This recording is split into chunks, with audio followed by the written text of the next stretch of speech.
you sick of looking at Netflix and you don't know what to watch? So many movies out there, you don't know which ones are good, which ones were bad. You curious about what's out there? I'm Joey Powers. I'm Don Tretler. This is The Best Pictures. The ones you don't want to miss. Hit it. Say hello to my little friend.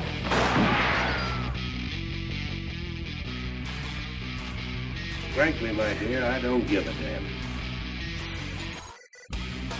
Winners go home and the prom queen.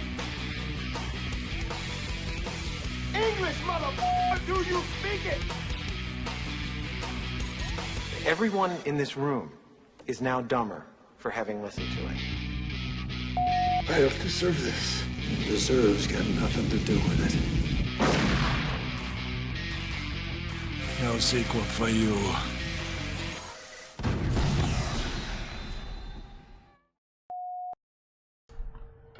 Hi, and welcome to another edition of The Best Pictures. I'm one of your hosts, Joey Powers. Hey, and I'm Don Tretler. Welcome to the show.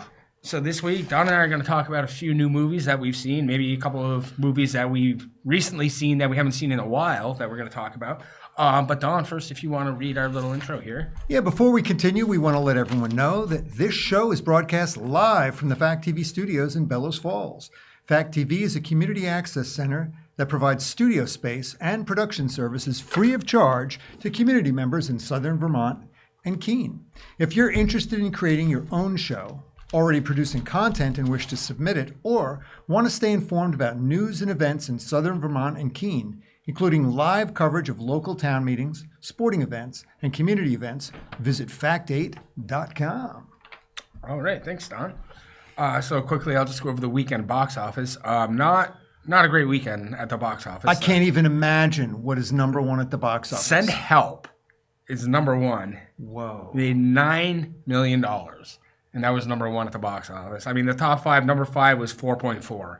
So, I mean, like, there's Solo, Mio, Iron Lung, Stray Kids, The Dominant Experience. I don't even know any of those were the top five. So, it's, yeah, it was a rough weekend at the box office. It's been cold out, too, though, and it's February. I mean, it's not really, blockbusters aren't coming out this time of year.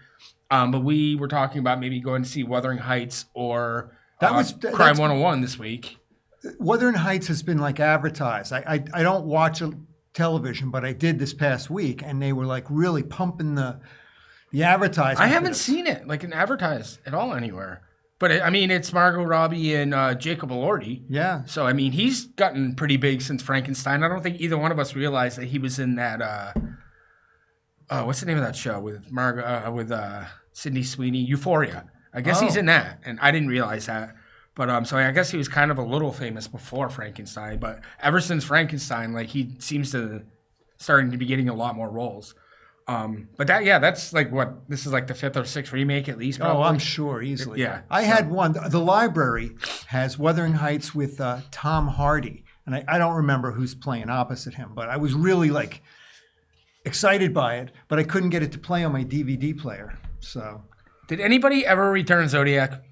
No, Zodiac has never. This is. I think we should mention this every single week until somebody is guilted into bringing it back. It's funny you bring it up because I was thinking about Zodiac, and I'm thinking I'm due to watch Zodiac again. Well, I'll look through my DVDs. I'll grab it for you and bring it in. Because I was thinking about it. I mean, it's Robert Downey Jr., Mark Ruffalo, Jake Gyllenhaal. Yeah, a great cast, and I'm pretty sure it gets highly. I think we've talked about this on the show before. It got rated the number one movie of the 2000s. Wow. Of every single movie from 2000 to 2009, it was number one. Because I would have guessed it would have been No Country for Old Men. Yeah. But No Country for Old Men was actually number two, but Zodiac was number one. So I'm going to check before we get into our new movies. What do you think Zodiac gets rated? 7.6. I bet it's higher than that. That's just we do this. We just guess. Okay, I won by 0.1. 7.7. I mean, that's definitely in line. I would probably even say it's probably even a little higher than 7.7. Wow. I really liked it a lot. Yeah, it's an excellent movie. David Fincher. So, a guy I work with, Patrick, sent me a thing on Facebook. They have made a sequel to Once Upon a Time in Hollywood. And I thought I saw something. I want to say it's The Adventures of Cliff Booth. Were they advertising that during the Super Bowl? I don't know. He just sent me like a meme or whatever on it. I caught it because I caught a peek of it, and then I wondered. I was like, "Are they making a sequel to this? Are they like redoing this?" Because And Brad Pitt definitely is. they made some kind of comment about him killing hippies, and I was like, "What?" I love it. I don't know.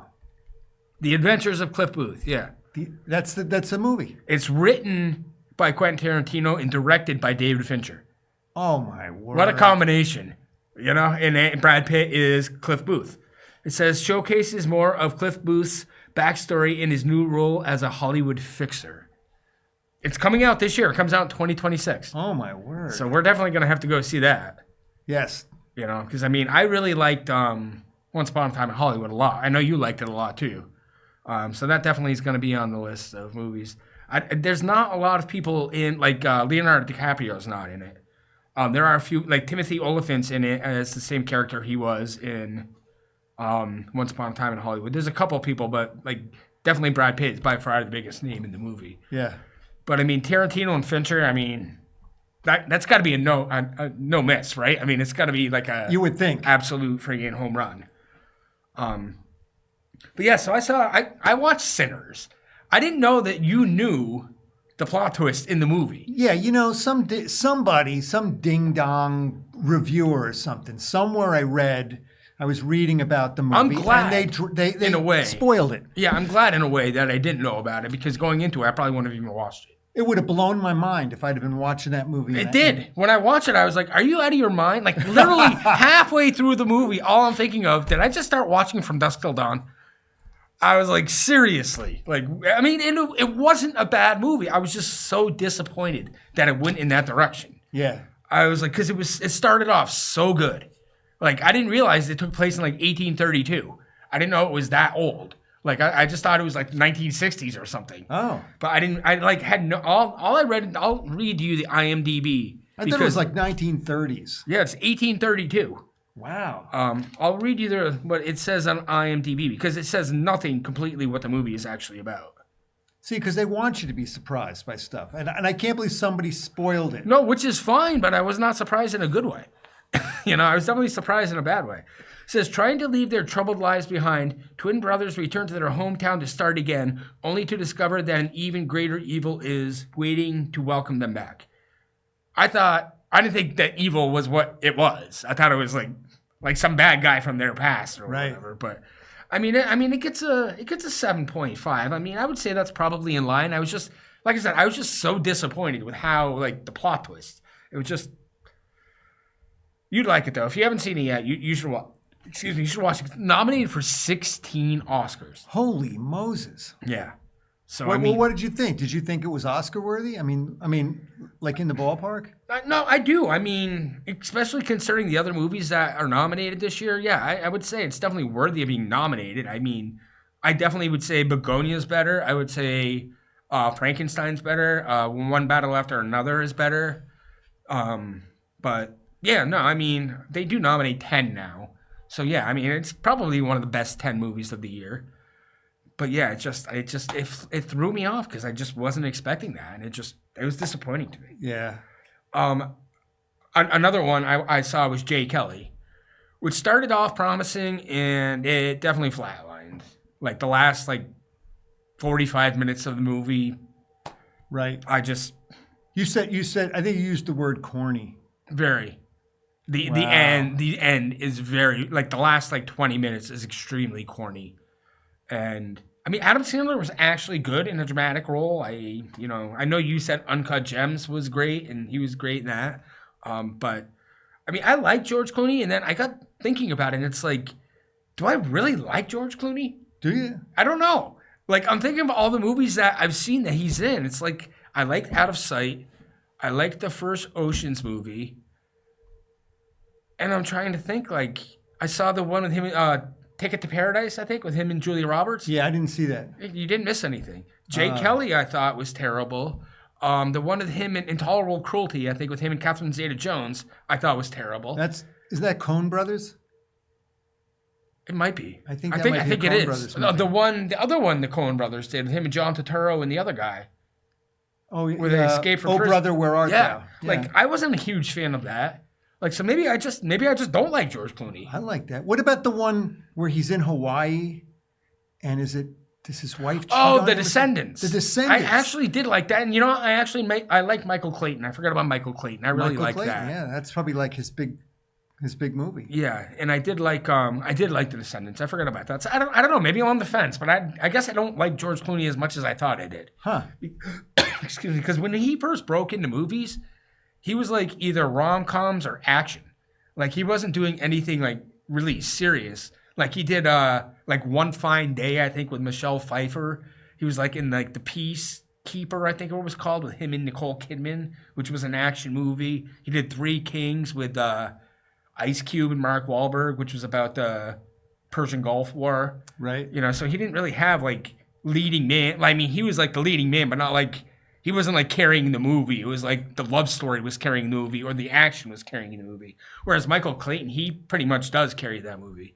So I don't know. I guess I'm not sure. What is your opinion on? I was George going to Clooney? say, outside of that movie, he really hasn't done.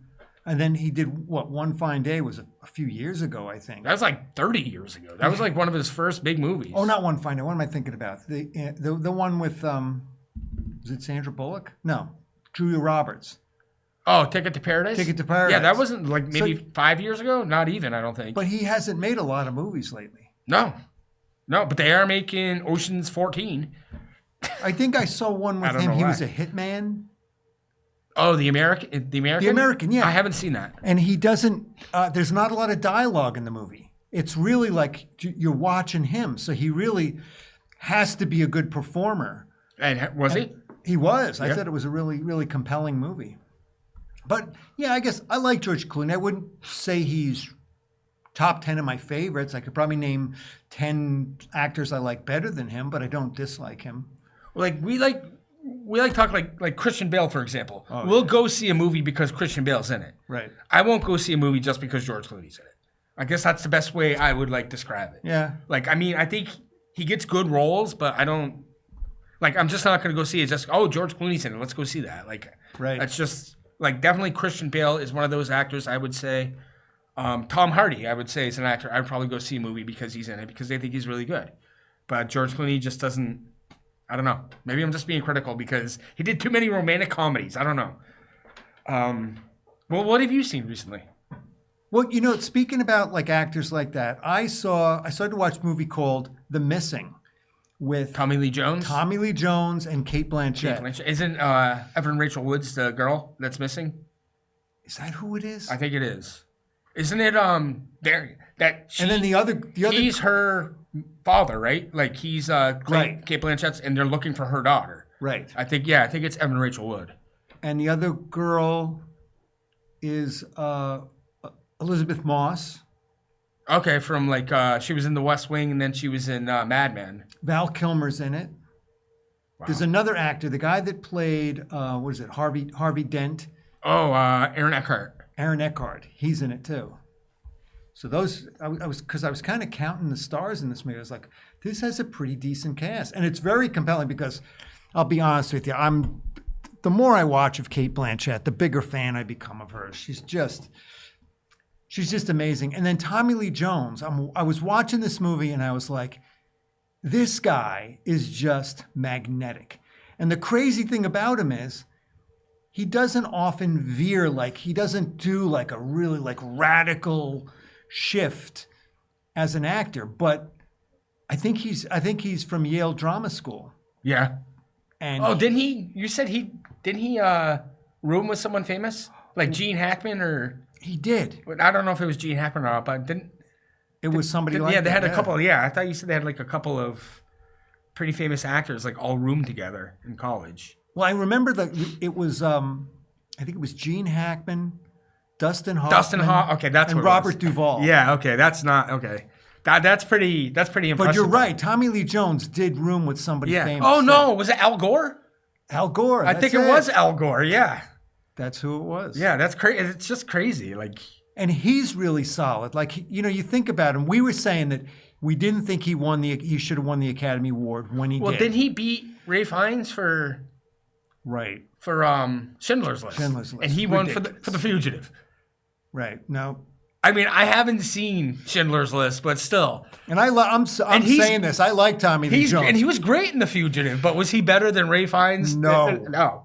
No. Everybody that's seen Schindler's List has said that. They're like, no, not even close. Like I know people that say they hate Ray Fiennes still because of his role in that movie. Yes, I because he could was see it. so evil.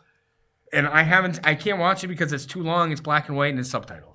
It's like has nothing going for it for me other than it's like the number 3 movie on IMDb of all time. Oh my word! And it's like I don't have. It's weird you say that because a lot of times I'll watch a great movie over again, and I don't think I've seen Schindler's List after it came out. After I originally saw it, I don't think I ever went back to watch it again. Is that hard to watch?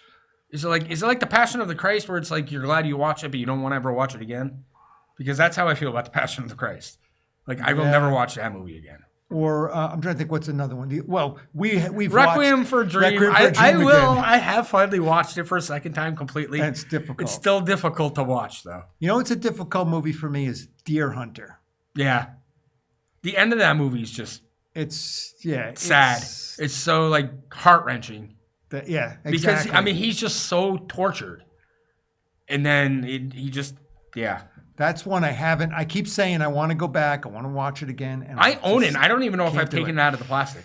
Because it's just like, just looking at the cover of it, it's like, I already remember what's going to happen at the end. It's not going to change. Right. It's just great movie, though. I mean, 5 Oscars. He won. Christopher Walken won Best Supporting Actor for it. Great cast. Robert De Niro, Meryl Streep, Christopher Walken, John Cazale, who's in all 8 of his movies he was ever in, are in the top 100 AFI of all time. What does that say about him? That's insane. Yes. I mean, talk about classics. Godfather, Godfather 2. The Conversation. I was just going to say, what's the one of him and Gene Hackman? Yeah, The Conversation. Dog Day Afternoon. Dog Day Afternoon. Deer Hunter. It's crazy. Yeah. It's absolutely insane. And he died at such a young age. John Savage was in that movie. I thought he did a Savage, yep. tremendous job. And Yeah. at the time, I don't think I'd seen John Savage in a lot of movies. I expected, just based on that movie, that he was going to be a huge star. Huge, yeah. And he didn't really take off. And De Niro was already like up and rising at that point because he'd already won an Oscar for The Godfather, and then he had Mean Streets and Taxi Driver, and then that comes out. It's like he's going to superstardom. Yeah. And then like a couple of years later, he did Raging Bull, which he won his 2nd Oscar for, and obviously the rest is history. I mean, Goodfellas, Casino, it just goes on and on. Yeah. But yeah, no, it's crazy. 8 movies, and they're all in the top 100. It's just insane. So I didn't get to see the end of The Missing, but I did. I was enjoying it. I was watching it, and I was like, oh, I'm definitely going back to see this movie, the rest of the movie. Gets a 6.5. Oh, I wasn't going to. I wasn't going to look it up till I was done. I looked it up because I wanted to see who else. It was Evan Rachel Wood. But yeah, okay. Well, it gets a 6.5. But it came out in 2003, so that's It's been out. it held up pretty well for 23 years. But yeah, Cate Blanchett and Tommy Lee Jones is great, but yeah, he probably didn't deserve the Oscar that year. No. Well, how was he in Lincoln? I thought he was really good. Because he was nominated for an Oscar. Yeah, I for could Lincoln. see it. I could see that. Yeah. I don't remember who won that year, but yeah, he was definitely nominated. Since we brought it up, I'm going to say we'll say one thing about Lincoln. Okay, Sally Field. I don't know if she was nominated or not. I know she did not win. I cannot believe it. I am stunned, and I would say you got to see it. I think she was incredible. I think she was. I grabbed it from the library and then never watched it. Oh, I don't know why. I just never I watched it. couldn't. When I saw that performance, I thought she was a lock to win Best Supporting Actress. I can't believe somebody beat her. I'd have to look and see who beat her out. I was trying to look it up right now, but this thing's like frozen. She was great. Of course, Daniel Day-Lewis as Lincoln. Wow. I mean, he's almost always wow in his movies. He's I don't think almost always. I mean, name a performance he's done that he wasn't incredible in. Well, I guess you didn't like 9, right? No, yeah, I didn't like. It's But not that it I wasn't didn't like because of him, though. I just didn't really like the movie, and I don't think it's a particularly good movie. There are other movies when he plays closer,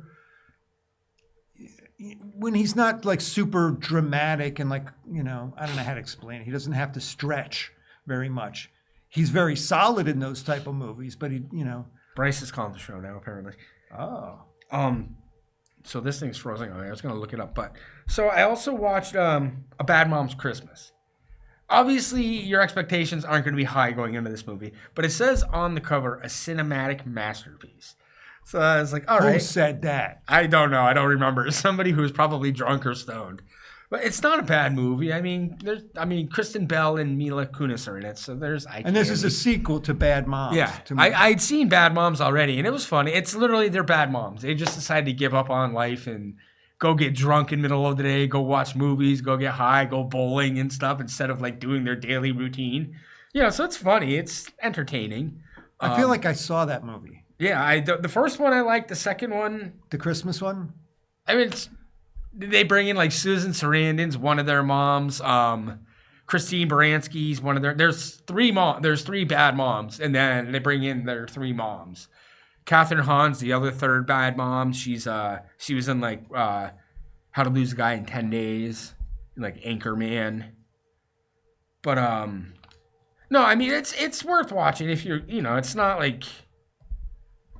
Don't go in with high expectations. No, but it's like a 5.7 or something. The expectations for a movie like that is it going to be funny? Yeah. No, it was entertaining. I mean, like I said, there's a couple of good-looking girls in it, so it's definitely worth watching. But like, it's like Susan Sarandon. It's like we almost talked about like Jennifer Lawrence when she did No Hard Feelings or whatever. It's like, why is Susan Sarandon doing this? Yeah. Like, you're established. You have an Oscar. You've been nominated for several Oscars. You've had really good movie roles in your career. But maybe she's not getting offered roles anymore. That could because she's be. older, so she's not going to be. That could be. It just she was. By the way, Sally Field was nominated for Lincoln for Best Supporting Actress. Who won? I got to hear this. Okay. I got to hear this. 2013. Lay it on me, brother. I want to know who the hell beat her out. But the last movie, we are running short on time. It's probably somebody really good too, and I'm The last probably being an movie idiot. I saw recently was The Substance. The Substance, yeah. Demi Moore, Margaret Qualley. Who's the guy in it? Well, I'm not going to be able to tell you. No, it's somebody famous. You know who it is. I just can't think of his name at the top of my head because I want to see who beat Sally Field because now I'm really curious. Yeah. I mean, Sally Field, she's won more than one Oscar too. Yes. Anne Hathaway for Les Miserables. You've seen And it. I like Anne Hathaway. I really do, but I don't think so. No.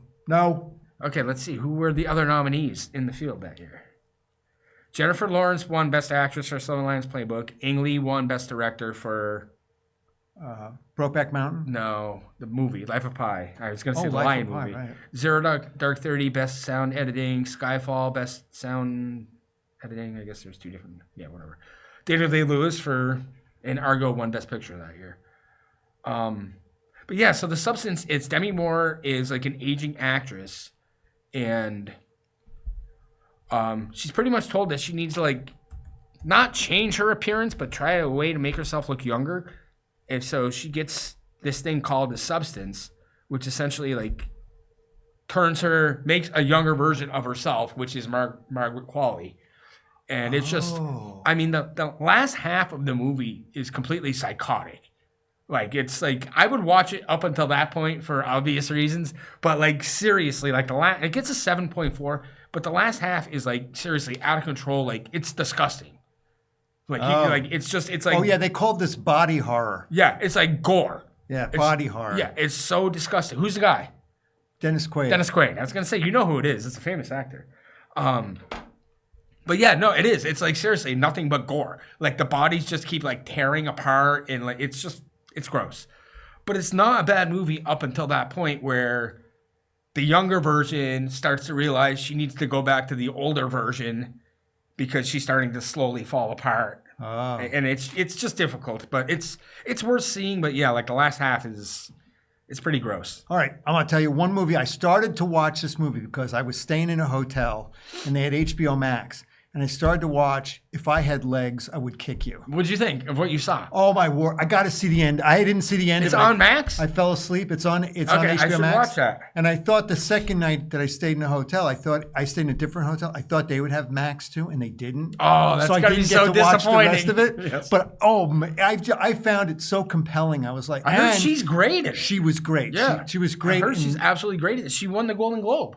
over Emma Stone in Begonia and over Kate Hudson in Song Sung Blue. Those are good performances. Exactly. So I mean, she must, and she's a good actress anyway. I Yeah. think, you know, I think she's really good. She was real good in as much of that movie as I saw. But we are out of time, so I think the plan is we'll probably go see maybe Crime 101 this week, We're gonna go watch a new movie. and then we'll be able to review it for you next week. So this has been our episode of the Best Pictures. I'm one of your hosts, Joey Powers. I'm Don Treadler, and these are the ones you don't want to miss.